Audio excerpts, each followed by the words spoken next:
मातंगी देवी ध्यान मंत्र। मातंगी देवी ध्यान मंत्र। श्यामांगी शशिशेखरा त्रिनयना।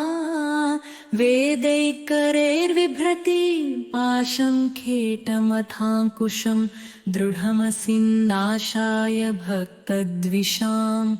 रत्नालङ्करणप्रभोज्ज्वलतनुं भास्वत्किरीटां शुभां। मातङ्गी मनसा स्मरामि सदयां। सर्वार्थसिद्धिप्रदां मातङ्गी देवी बीजमन्त्र। मातङ्गी देवी बीजमन्त्र। ॐ ह्रीं क्लीं हूं मातङ्ग्यै फट् स्वाहा। अष्टाक्षरमातङ्गी मन्त्रकामिनी रञ्जिनी स्वाहा। दशाक्षरमातङ्गी मन्त्र। ह्रीं हूं मातङ्ग्यै फट् स्वाहा। मातङ्गी गायत्री मन्त्र। ॐ शुक्रप्रियायै विद्महे श्रीकामेश्वर्यै धीमहि तन्नः श्यामा प्रचोदयात्। मातङ्गी देवी महामन्त्र। ॐ ह्रीं ऐं भगवती मतङ्गेश्वरि श्रीं स्वाहा। दरिद्रहरणमन्त्र। ॐ ह्रीं ह्रीं महामातङ्गी प्रचितिदायिनी लक्ष्मीदायिनी नमो नमः। सुखप्राप्तिहेतुमन्त्र। ह्रीं ह्रीं मातङ्गी ह्रीं क्लीं स्वाहा। मातङ्गी स्तोत्रम्। नमामि वरदां देवी सुमुखी सर्वसिद्धिदां। सूर्यकोटिनिभां देवी वह्निरूपां व्यवस्थितां। रक्तवस्त्रनितम्बां च रक्तमाल्योपशोभितां। गुञ्जहारस्तनाढ्यान्तां परञ्ज्योतिस्वरूपिणीम्। मारणं मोहनं वश्यं स्तम्भनाकर्षदायिनी। मुण्डकत्रीं शरावामां परञ्ज्योतिस्वरूपिणीम्। स्वयंभुकुसुं प्रीतान् ऋतुयोनिनिवासिनीम्। शवस्थां स्मेरवदनां परञ्ज्योतिस्वरूपिणीम्। रजस्वलाभवेन्नित्यं पूजेष्टफलदायिनी। मद्यप्रियं रतिमयीं परञ्ज्योतिस्वरूपिणीम्। शिवविष्णुविरञ्चीनां साध्यां बुद्धिप्रदायिनीम्। असाध्यं साधिनी नित्यां परञ्ज्योतिस्वरूपिणीम्। रात्रौ पूजा बलियुतां गोमांसरुधिप्रियां। नानालङ्कारिणीं रौद्रीं पिशाचगणसेविताम्। इत्यष्टकं पठेद्यस्तु ध्यानरूपां प्रसन्नधि। शिवरात्रौ व्रते रात्रौ वारुणी दिवसेऽपि वार। पौर्णमास्याममावस्यां शनिभौमदिने तथा। सततं वा पठेद्यस्तु तस्य सिद्धि पदे पदे। इति एकजटा कल्पलतिका शिवदीक्षायान्तर्गतं। मातङ्गी स्तोत्रं सम्पूर्णम्।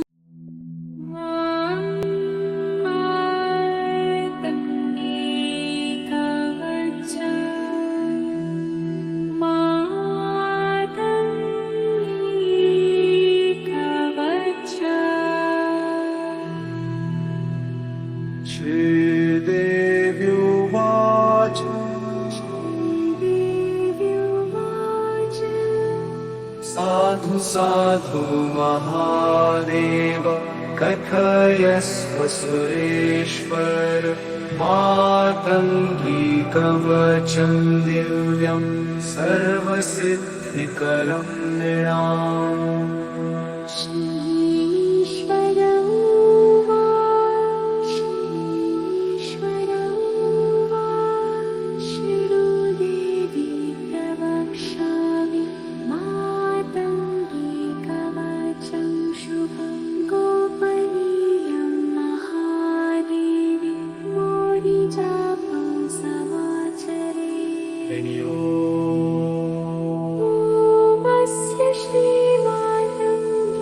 कवचस्य श्रीदक्षिणामूर्तिः विराटछन्द श्रीमातङ्गी देवता चतुर्वर्गसिद्धये जपे विनियोगः श्रीदक्षिणामूर्ति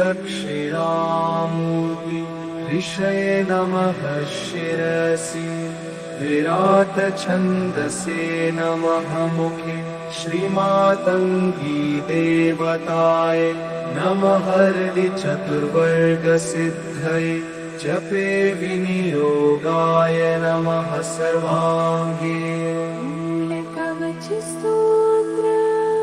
ॐ शिरो मातङ्गिनी पातु भुवनेशीतु चक्षुषी तोडलाकर्णयुगलं त्रिपुरावदनं मम पातु कण्ठे महामाया हृदि माहेश्वरी तथा त्रिपुष्पा पार्श्वयो पातु हृदे कामेश्वरी मम उरुध्वये तथा चण्डी जङ्घयोश्च हरप्रिया महामाया मादयुग्मे सर्वाङ्गेषु कुलेश्वरी अङ्गप्रत्यङ्गकं चैव सदा रक्षतु वैष्णवी ब्रह्मरङ्गे सदा रक्षे मातङ्गी नाम संस्थिता रक्षे नित्यं ललाटे सा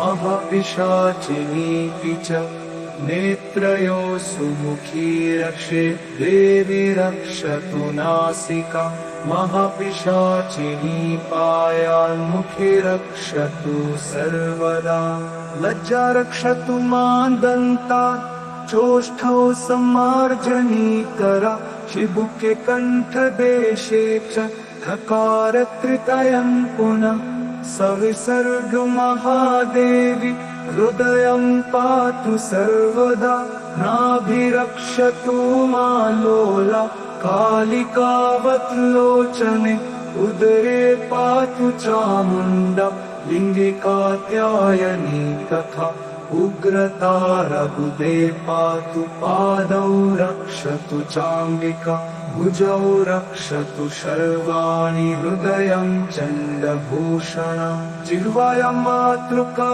रक्षे पूर्वे रक्षतु पुष्टिका विजया दक्षिणे पातु मेधा रक्षतु वारुणे नैऋत्यां सुदया रक्षे वायव्यां पातु लक्ष्मणा ऐशान्यां रक्षे मां देवी मातङ्गी शुभकारिणी रक्षेत् सुरेशि चाग्ने बगला पातु चोत्तरे ऊर्ध्वं पातु महादेवी देवानाहितकारिणी पाताले पातु मां नित्यं वशिनी विश्वरूपिणी प्रणवं च ततो माया कामबीजं च पुरुचकं मातङ्गीडेयुतास्त्रं वह्निजायावधिर्पुनः सार्धिकादशवर्णासा सर्वत्र पातु मां सदा रक्षे नित्यं ललाटे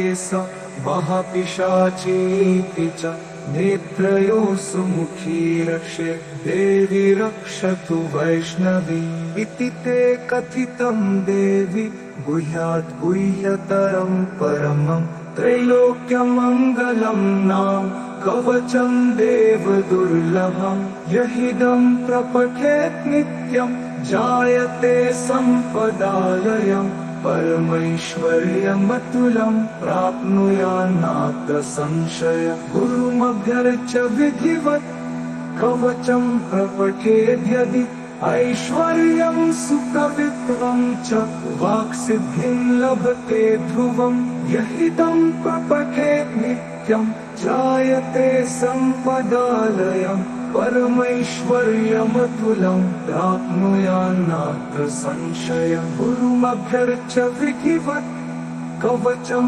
प्रपठेद्यदि ऐश्वर्यं सुखवित्वं च वाक्सिद्धिं लभते ध्रुवं नित्यं तस्य तु मातङ्गी महिला मङ्गलं चरेत् ब्रह्मा विष्णुश्च रुद्रश्च ये देवासुरसत्तमः ब्रह्मराक्षसवेताला ग्रहाद्या पूजते ध्रुवं नित्यं तस्य तु मातङ्गी महिला मङ्गलं चरेत् ब्रह्मा विष्णुश्च रुद्रश्च ये देवासुरसत्तमः ब्रह्मराक्षसवेताला ग्रहाद्या पूजते ध्रुवं नित्यं तस्य तु मातङ्गी महिला मङ्गलं चरेत् दृष्ट्वा साधकं देवी लज्जायुक्ता भवन्ति ते ब्रह्मा विष्णुश्च रुद्रश्च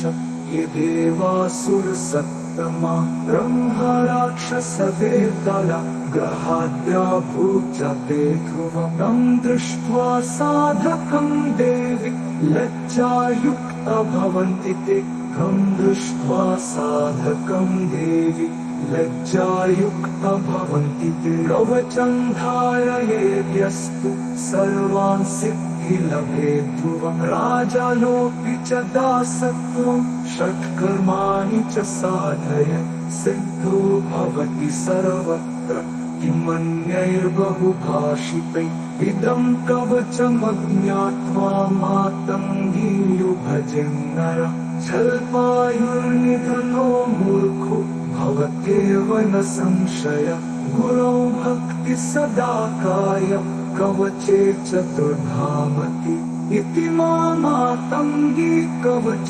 सम्पूर्णम् इति मातङ्गी कवच सम्पूर्णम् इति मातङ्गी कवच सम्पूर्णम्।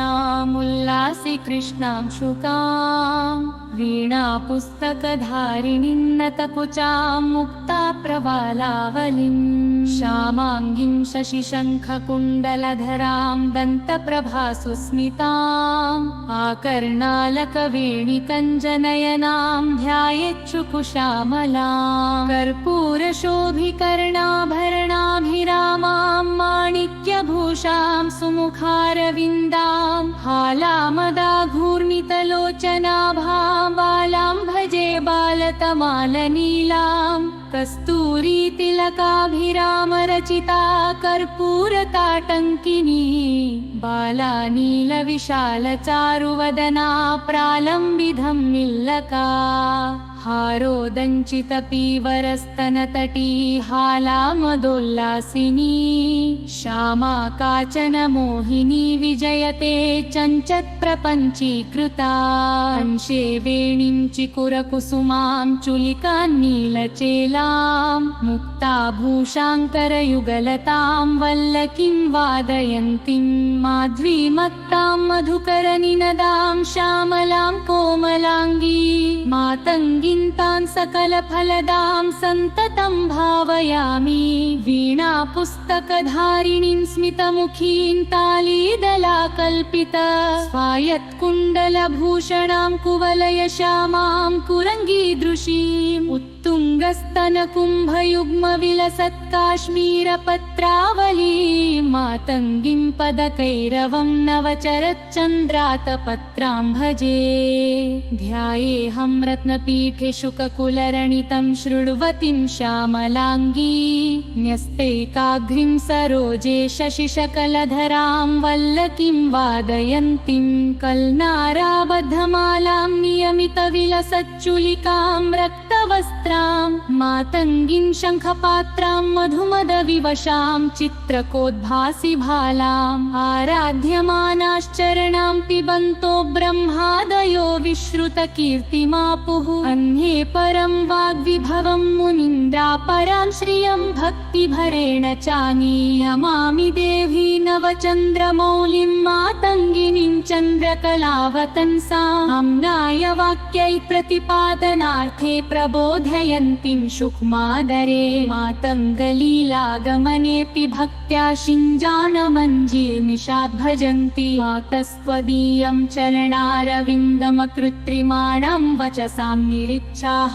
पराधिका शिञ्जितनुपुराभ्यां कृतागमां पदवीतां पदाभ्यां स्फोटयन्तीं करवल्लकीतां मातङ्गिनीं मद्हृदये भजामि स्मिलांशुकाबद्धनितम्बबिम्बां नालिदलेनानत्करणभूषा मध्ये मदाभूषणितनेत्रपद्मा मातङ्गिनीं शम्भुवधू नमामि नीलोत्पलानां श्रियमावहन्तीं काञ्चाकटाक्षैकशुभां कराणां कदम्बमालाङ्कितकेशपाशां मातङ्गकन्या हृदि भावयामि नमामि देवी नवचन्द्रमौलिं मातङ्गिनीं चन्द्रकलावतंसाम् अम्नाय वाक्यै प्रतिपादनार्थे प्रबोधयन्तीं सूक्ष्मादरेण मातङ्गलीलागमनेऽपि भक्त्या शिञ्जानमञ्जीरमिषाद् भजन्ति मातस्त्वदीयं चरणारविन्दमकृत्रिमाणां वचसां निरिच्छाः पराधिका शिञ्जितनुपुराभ्यां कृतागमां पदवीतां पदाभ्यां स्फोटयन्तीं करवल्लकीतां मातङ्गिनीं मद्हृदये भजामि स्मिलांशुकाबद्धनितम्बबिम्बां नालिदलेनानत्करणभूषा मध्ये मदाभूषणितनेत्रपद्मां मातङ्गिनीं शम्भुवधू नमामि नीलोत्पलानां श्रियमावहन्तीं काञ्चाकटाक्षैकशुभां कराणां कदम्बमालाङ्कितकेशपाशां मातङ्गकन्या हृदि भावयामि स्तुत्यानया शङ्करधर्मपत्नीं मातङ्गिनीं वागधिदेवतां तां स्वर्गं गतिं भक्तजना मनुष्याः परां श्रियं भक्तिभरेण चानि कुचकुम्भतत्तन्यस्तमणिवीणामदालसां श्यामां वामां कविन्यस्तमालिकां बालिकां भजे अभ्रौ याति सरोजचामरमरुद्धोधूयमानालका चूलिचुम्बिच्चारुचम्पकगला गौरी मदोल्लासिनी नालिबालपलाशिकर्णविलसत्कल्लोलकालिच्छ्रुता कालिसा चैतन्यका विजयते मच्चित्तपद्मासना पद्रा वीणानर्तितपाणिपङ्गज युगामाशोणबिम्बाधरां वेणिबद्धकदम्बपुष्पकलिकमेणी विलोलिक्षणां श्रोणिलम्बविराजमानसुजपाशोणाम्बरालङ्कृतां एणाङ्कार्कविभूषणां कलयतां धिल्लीं पुरन्द्रीं भजे कमालश्यामाङ्गिमतीं मधुरसङ्गीतनिरतां कृपापूर्णापाङ्गिं कुचभर्णताङ्गिं स्मितमुखीं रमद्भ्रूभङ्गे ते विविक्कुकुसुमैस्तैरिवयुतां भजेऽहं मातङ्गिं मदपरवशाङ्गिमनुदिनमुं तनं सुखश्यामां श्यामां शुकरणितकल्लोलनिरतां विपञ्ची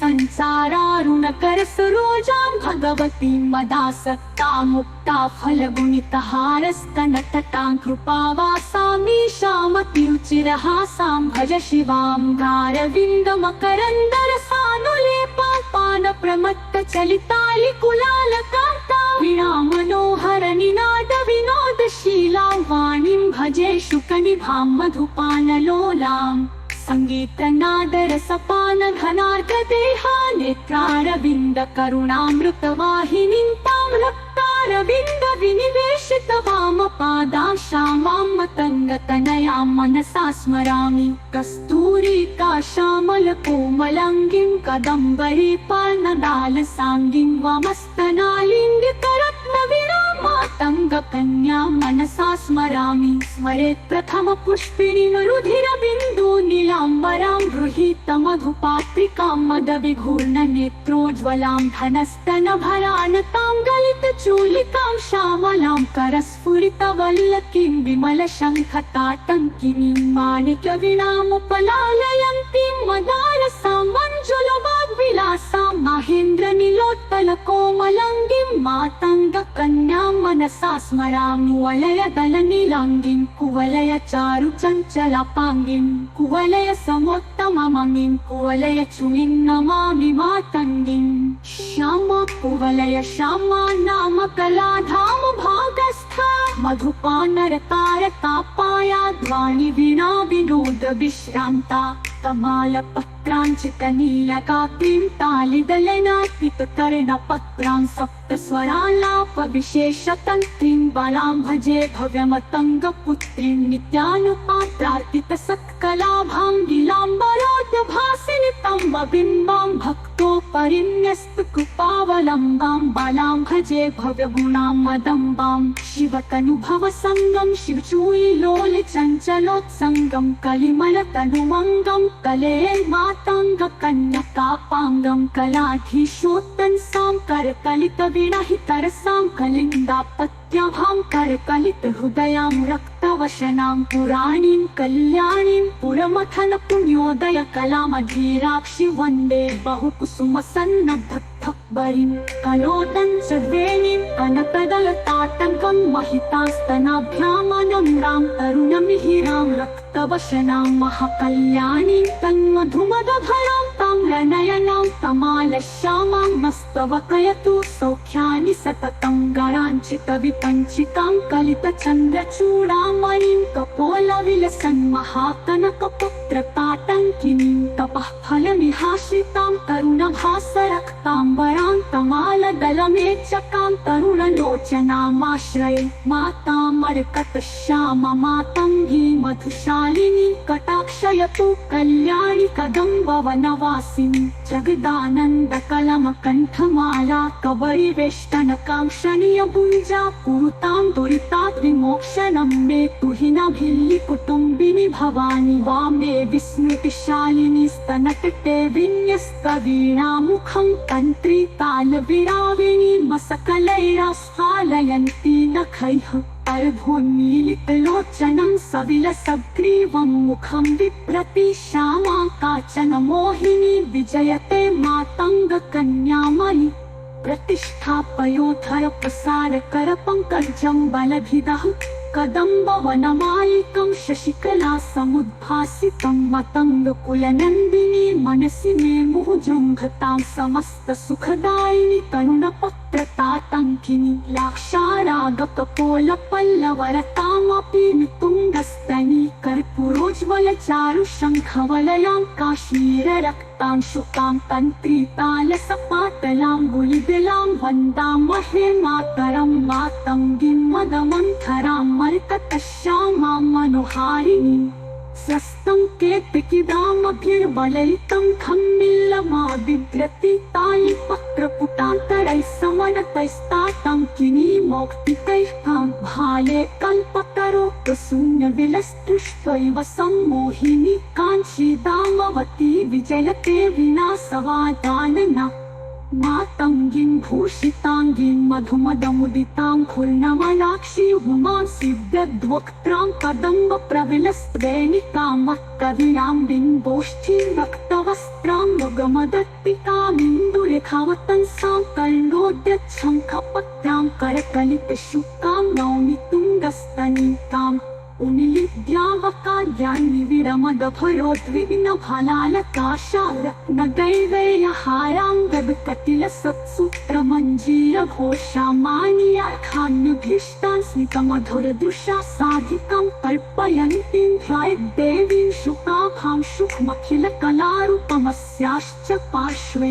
वेणीमूलविलासितेन्दुशकलां वीणानिनादप्रियां शोणिपालसुरेन्द्रपन्नगगणैराराधितां हृद्वयां तेनीचञ्चल्लोचनां सुवदनां वाणीं पुराणोज्ज्वलां शोणीभारभरालसामानिमिषां पश्यामि विश्वेश्वरीम् कुचकलशनिषण्णवीणां कलमधुरध्वनिकम्पितोत्तमानं गिम्मयकतमणिभागमे च ताभां मदमविरोधमनस्विनीमुपासे तालीदलोल्लसितकोमलकर्णपाली फालान्तराची पुरामति नीलवेणीं वक्षोजपीठनिहितोज्ज्वलचारुवीणां श्यामां नमामि मदिरारुणनेत्रयुग्मां मध्ये बद्धमयूखपिच्छनिकरां श्यामां प्रबालाधरां भृङ्गिवादनतत्परां सुनयनां मूर्धालकैवरम्बरां गुञ्जाहारधरां समुन्नतकुचां चन्द्राननां श्यामं भवीं भिल्लीं वेषधरां नमामि शबरितामेकवीरां परां लसत्कुञ्जहारस्तनुभयसमुन्मध्यलतिकामुदञ्च स्वेदां भक्षणगणितफेनोत्कमरुचिं शिवं शान्तं पात्रप्रवणमृगयाकारकरणं शिवामं भग्यातिं चरणमहमन्वे निशारणम्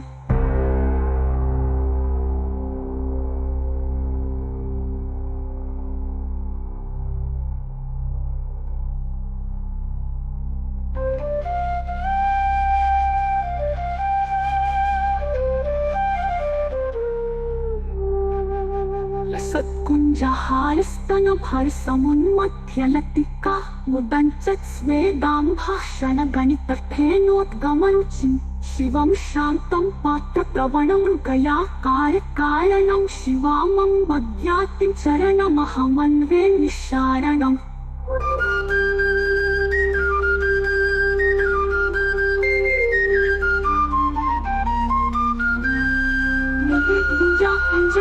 किरणां रक्तवसनां जपाकर्णाभूषां शिखिवरक्षकलापाम्बरवतीं नदझल्लिवल्लिनवति सरलैस्तां परिवृतां नवामोहारूढां कुटिलकबलिं मोहशबरीं कलेकुञ्जपुञ्जावलिमपि च कर्णे शिखे शिखां शिरोरङ्गे नृत्यकनकलदूपमञ्जुतकलम् धनुर्वा मे चापि शरं पर्पाणौ निदधति नितम्बे बर्हालिं कुटिलकबलिं नौमि शबरीं वीणावादननिरतं तल्लीलाबद्धगीतवामकुचं श्यामलकोमलगात्रं पातलनयनं परं भजेधाम् अंकितपाणिचितुष्टवं पुष्पाशेषु चापशिखलं शङ्करचितेत्यमित्रं पङ्कजनेत्रं परं भजेधाम् हरितलिखिते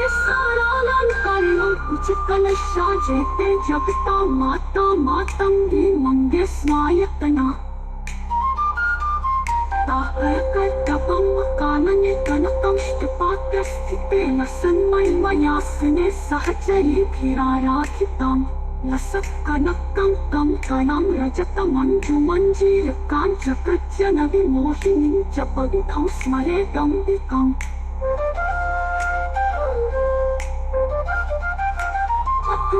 चतुष्षाकुचोर्विलतिने विपुलं वक्षसे विस्तृतं नितम्बे अरुणाधर्माविरस्तु चित्ते करुणाशालि कपालि भागधेयम् वीणातालविमोदिते निरता नीलां शुकुल्लासिनीं बिम्बोष्ठीं नवयावतार्गचरणामाकीर्ण केशोज्ज्वलाम् हृद्यावेशितशङ्खकुण्डलधरां माणिक्यभूषोज्ज्वलां मातङ्गीं प्रणतोऽस्मि सुस्मितमुखां देवीं शुक्ष्यामलां दिव्यहालावतोन्मत्तां दिव्यभूषणभूषितां दिव्यगन्धर्वकन्याभिः समाराधितपादुकां स्तोतुं विलोभयति साध्याक्षरगर्भितपञ्चनवतित्यक्ष अक्षरात्मिके जगन्माता भगवती मातङ्गेश्वरि नमस्तुभ्यं महादेवी तुमा सहचर्या भगवान् मातङ्ग ऋषि प्रणीता इयं स्तुतिः समाप्ता।